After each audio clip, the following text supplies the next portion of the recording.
Welcome to millennium Tamil academy.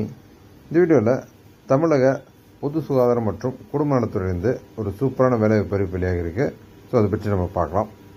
இந்த நோட்டிஃபிகேஷனில் மொத்தமாக 21 விதமான பதவிகள் கேட்டிருக்காங்க. குறிப்பாக pharmacist, health inspector, multi purpose worker, staff nurse, physiotherapist, cook cum caretaker. So இந்த மாதிரி 21 விதமான பதவிகளுக்கு மொத்தமாக 56 வேகன்சிஸ் கேட்டிருக்காங்க. ஸோ இந்த சூப்பரான வேலைக்கு எப்படி நம்ம அப்ளை பண்ணுறது, யாரெல்லாம் அப்ளை பண்ணலாம், என்னென்ன தகுதிகள் கேட்டிருக்காங்க, இந்த தகவல் எல்லாத்தையுமே இந்த வீடியோவில் நம்ம பார்க்கலாம். ஸோ இந்த வேலையை பற்றி தெரிஞ்சுக்க வீடியோவை ஸ்கிப் பண்ணாமல் பாருங்கள். நம்ம சேனலில் வரக்கூடிய latest government job, government schemes பற்றின அப்டேட்லாம் நீங்கள் தொடர்ந்து தெரிஞ்சுக்க நம்ம சேனலை சப்ஸ்கிரைப் பண்ணிக்கோங்க. இந்த யூஸ்ஃபுல்லான வீடியோவை உங்கள் ஃப்ரெண்ட்ஸ் நிறைய பேருக்கு ஷேர் பண்ணுங்கள். ஸோ இதுதான் இந்த வேலைக்கான அஃபிஷியல் நோட்டிஃபிகேஷன். பொது சுகாதாரம் மற்றும் நோய் தடுப்பு மருந்து துறை மாவட்ட நலவாழ்வு சங்கம் வேலூர் மாவட்டத்தில் வேலையாக இருக்கக்கூடிய வேகன்சிஸ்க்கு தான் இந்த வேலைவாய்ப்பு அறிவிப்பு பண்ணி வெளியிட்டிருக்காங்க. ஸோ இதில் என்னென்ன பதவி அப்படிங்கிறத நம்ம பார்க்கலாம். ஃபஸ்ட்டு டென்டல் டாக்டர் 2 வேகன்சி கொடுத்துருக்காங்க. இதற்கு பிடிஎஸ் கல்வி தகுதி படித்தவங்க விண்ணப்பிக்கலாம் அப்படின்னு சொல்லியிருக்காங்க. இவங்களுக்கான கன்சாலிடேட்டட் பே பெர் மந்த், அதாவது மாத சம்பளம் 34,000. டென்டல் அசிஸ்டன்ட், பல் மருத்துவ உதவியாளர், நம்பர் ஆஃப் வேகன்சி 2 கொடுத்துருக்காங்க. ஸோ இந்த பதவிக்கு 10th 12th படித்தவங்க, அதாவது 10th +2 படித்தவங்க விண்ணப்பிக்கலாம். மாத சம்பளம் 13,800. Labour MHC lab technician. So இந்த பதவிக்கு நம்பர் ஆஃப் வேகன்சி 1 கொடுத்துருக்காங்க.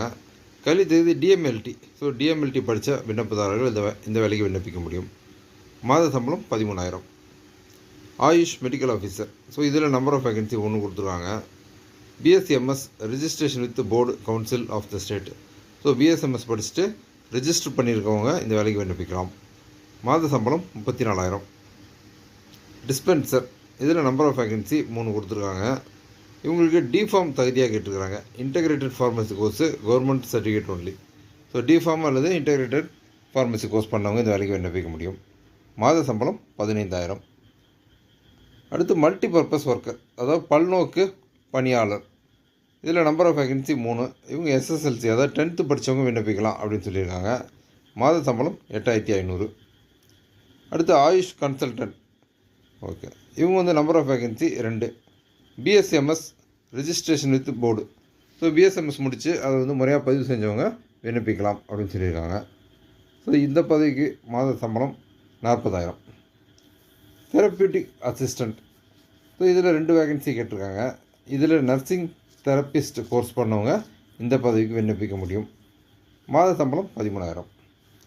அடுத்து assistant cum data entry operator. Number of vacancy 1. Degree with computer knowledge. So இது எனி டிகிரி படித்தவங்க விண்ணப்பிக்கலாம். ப்ளஸ் கம்ப்யூட்டரில் நாலேஜ் இருக்கணும். அதாவது இது டேட்டா என்ட்ரி வேலை அப்படின்றதுனால நமக்கு அந்த டேட்டாவை எப்படி நம்ம டைப் பண்ணுறது, சேவ் பண்ணுறது, இது மாதிரியான தகவல்கள் நமக்கு தெரிஞ்சிருக்கணும். ஸோ இந்த பதவிக்கு மாத சம்பளம் 12,000. அடுத்து medical officer. Number of vacancy 5 கொடுத்துருக்காங்க. எம்பிபிஎஸ் தகுதி உள்ளவங்க இந்த வேலைக்கு விண்ணப்பிக்கலாம். மாத சம்பளம் 60,000. அடுத்த பதவி ஸ்டாஃப் நர்ஸு. ஸோ இதில் நர்ஸு பதவி. இதுக்கு மொத்தம் 9 வேகன்சி கொடுத்துருக்காங்க. இவங்க பிஎஸ்சி பண்ணியிருக்கலாம், பிஎஸ்சி நர்சிங் அல்லது டிப்ளமோ நர்சிங் பண்ணவங்க இந்த வேலைக்கு விண்ணப்பிக்கலாம் அப்படின்னு சொல்லியிருக்காங்க. மாத சம்பளம் 18,000. அடுத்து health inspector, multi purpose health worker. Okay, இவங்க நம்பர் ஆஃப் வேகன்சி 1. இவங்க எம்பிஹெச்டபிள்யூ அந்த தகுதி இருக்கிறவங்க இந்த வேலைக்கு விண்ணப்பிக்க முடியும். மாத சம்பளம் 14,000. அடுத்து அர்பன் ஹெல்த் நர்ஸு. இதில் நம்பர் ஆஃப் வேகன்சி 6 கொடுத்துருக்காங்க. இவங்க BSc diploma nursing ANM. So இந்த தகுதியில் ஏதாவது ஒன்று இருந்தது அப்படின்னா இந்த பதவிக்கு நீங்கள் விண்ணப்பிக்க முடியும். மாத சம்பளம் 14,000. அடுத்த பதவி pharmacist. Number of vacancy 2. So இவங்க பிஃபார்ம் டிப்ளமோ இன் ஃபார்மசி பண்ணவங்க இந்த வேலைக்கு விண்ணப்பிக்க முடியும். மாத சம்பளம் 15,000. அடுத்து ஃபார்மசிஸ்ட்டு ஆர்பிஎஸ்க்கு. இதில் நம்பர் ஆஃப் வேகன்சி 1 கொடுத்துருக்காங்க. இதுலேயும் பிஃபார்ம் அல்லது டிப்ளமோ இன் ஃபார்மசி பண்ணவங்க இந்த பதவிக்கு விண்ணப்பிக்கலாம். இவங்களுக்கு மாத சம்பளம் 15,000. ஓகே, அடுத்து multi purpose health worker. Number of vacancy 2. So இவங்களுக்கு கல்வி தகுதி 8th படிச்சிருந்தாலே போதும் அப்படின்னு சொல்லியிருக்காங்க.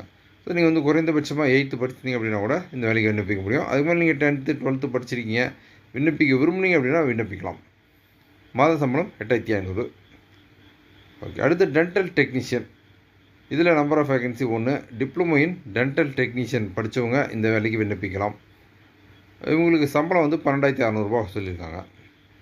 அடுத்து ஃபிசியோதெரபிஸ்ட்டு நம்பர் ஆஃப் வேகன்சி 1. இவங்க வந்து பிஎஸ்சி ஃபிசியோதெரபிஸ்ட்டு அல்லது டிப்ளமோ ஃபிசியோதெரபிஸ்ட் பண்ணவங்க இந்த வேலைக்கு விண்ணப்பிக்க முடியும். இவங்களுக்கு மாதம் 13,000 வழங்கப்படும் அப்படின்னு சொல்லியிருக்காங்க. அடுத்து செக்யூரிட்டி கார்டு, அதாவது பாதுகாவலர், நம்பர் ஆஃப் வேகன்சி மொத்தம் 8 கொடுத்துருக்காங்க. 8 காலி பண்ணிட்டு அறிவிச்சிருக்காங்க. குறைந்தபட்சமாக 8th படிச்சிருந்தாலே போதும் அப்படின்னு சொல்லியிருக்காங்க. நீங்கள் 8th அதுக்கு மேலே 10th 12th படிச்சிங்க அப்படின்னாலும் விண்ணப்பிக்க விரும்பினா விண்ணப்பிக்கலாம். மாத சம்பளம் 8,500. அடுத்து சானிட்டரி ஒர்க்கர், துப்புரவு பணியாளர், இதில் நம்பர் ஆஃப் வேகன்சி 2. கல்வி தகுதி 8th, மினிமம் வந்து 8th, மாத சம்பளம் 8,500. அடுத்த பதவி குக் கம் கேர்டேக்கர், அதாவது சமையலர் மற்றும் அந்த கேர்டேக்கர் அப்படின்ற அந்த பதவி. ஸோ இதுக்கு வந்து நம்பர் ஆஃப் வேகன்சி 1. இவங்க வந்து 10th 12th படிச்சிருக்கணும் அப்படின்னு சொல்லியிருக்காங்க. மாத சம்பளம் 8,500. ஸோ இதில் டோட்டலாக பார்த்திங்க அப்படின்னா எல்லா பதவிக்கும் சேர்த்து மொத்தமாக வந்து நமக்கு 56 வேகன்சிஸ் கொடுத்துருக்காங்க. ஓகே. ஸோ இப்போ இந்த விண்ணப்பங்கள் வந்து அனுப்ப வேண்டிய முகவரி பார்த்தலாம். செயலாளர், மாவட்ட நலவாழ்வு சங்கம் மற்றும் மாவட்ட சுகாதார அலுவலகம், பி பிளாக், 2வது மாடி, மாவட்ட ஆட்சியர் வளாகம், சத்துவாச்சாரி, வேலூர் மாவட்டம், வேலூர் 632-009. ஸோ இந்த முகவரிக்கு தான் நம்ம வந்து விண்ணப்பங்களை அனுப்பணும் அப்படின்னு சொல்லியிருக்காங்க. ஓகே. இதில் குறிப்பு கொடுத்துருக்காங்க. நியமனம் தொடர்பான கூடுதல் விவரங்களுக்கு அரசாணை எண் 26, மருத்துவ மற்றும் மக்கள் நல்வாழ்வுத்துறை, நாள் 24/1/2023 அரசாணை எண். ஸோ இந்த பணி வாய்ப்பானது எந்த அரசாணை அடிப்படையில் வழங்கப்படுது அப்படின்ற அந்த தகவல்கள் கொடுத்துருக்காங்க. ஓகே. பூர்த்தி செய்யப்பட்ட விண்ணப்பங்கள் மற்றும் தகுந்த ஆவண நகல்களுடன் மாவட்ட நலவாழ்வு சங்கம் வேலூர் அலுவலகத்தில் அன்று மாலை 5 மணிக்குள் நேரடியாகவோ அல்லது தபால் மூலமாகவோ சமர்ப்பிக்கப்பட வேண்டும். ஓகே. பணி தொடர்பான எந்த விதமான உத்தரவாதமும் வழங்கப்படாது. பணியில் சேருவதற்கு மேற்கண்ட நிபந்தனைகள் கட்டுப்பட்டு ஒப்புதல் கடிதம் அளிக்க வேண்டும். ஸோ இது நம்ம வந்து ஒரு ஒப்புதல் கடிதம் கொடுத்தா இந்த வேலைக்கு சேர முடியும். அதாவது தேர்வு செய்யப்பட்டீங்க அப்படின்னா ஒரு ஒப்புதல் கடிதம் வழங்கணும் அப்படின்னு சொல்லியிருக்காங்க.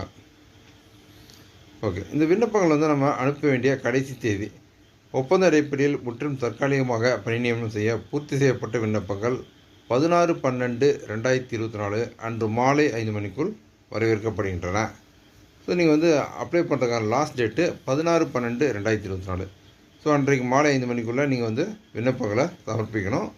ஸோ நீங்கள் வந்து குறிப்பாக அவங்க கேட்டுக்கக்கூடிய இந்த மருத்துவத்துறை சார்ந்த கல்வி தகுதி இருக்கிறவங்க, டிஎம்எல்டி அல்லது ஃபார்மசிஸ்ட்டு, டிஃபார்ம் அல்லது பிஃபார்ம், இது மாதிரியான கல்வி தகுதி இருக்கக்கூடிய விண்ணப்பதாரர்களுக்கு இது ஒரு அருமையான வாய்ப்பு. ஸோ இந்த நோட்டிஃபிகேஷன் லிங்க் வந்து நான் உங்களுக்கு டிஸ்கிரிப்ஷனில் கொடுத்துட்றேன். விண்ணப்பிக்க விரும்பக்கூடிய விண்ணப்பதாரர்கள் இந்த முழுமையான நோட்டிஃபிகேஷனை டவுன்லோட் பண்ணி ஆன்லைன்லேயே உங்களுக்கு அந்த அப்ளிகேஷன் ஃபார்மும் கொடுத்துருப்பாங்க. ஸோ அந்த ஃபார்மேட்லாம் டவுன்லோட் பண்ணிட்டு நீங்கள் வந்து தேவையான ஆவணத்தினுடைய நகல்களை வந்து இணைக்கணும். ஒரிஜினல் எது இணைக்கணும்னு அவசியம் இல்லை. அதனுடைய ஜெராக்ஸை வந்து நீங்கள் அட்டாச் பண்ணி அந்த கடைசி தேதி மேலே விண்ணப்பிங்க. ஸோ இந்த சுகாதாரத்துறை சார்ந்த தகுதி இருக்கக்கூடிய விண்ணப்பதாரர்கள் இந்த வாய்ப்பை தர விட்டுறாதீங்க. இந்த சுகாதாரத்துறை விண்ணப்பம் பற்றி இந்த வீடியோவில் நான் ஷேர் பண்ண இன்ஃபர்மேஷன்லாம் உங்களுக்கு ரொம்ப யூஸ்ஃபுல்லாக இருந்திருக்கும்னு நான் நம்புகிறேன். நம்ம சேனலில் வரக்கூடிய latest government job, government schemes பற்றின அப்டேட்லாம் நீங்கள் தொடர்ந்து தெரிஞ்சுக்க நம்ம சேனலை சப்ஸ்கிரைப் பண்ணிக்கோங்க. இந்த வீடியோவை உங்கள் ஃப்ரெண்ட்ஸ் நிறைய பேருக்கு ஷேர் பண்ணுங்கள். மீண்டும் இன்னொரு வீடியோவில் சந்திப்போம்.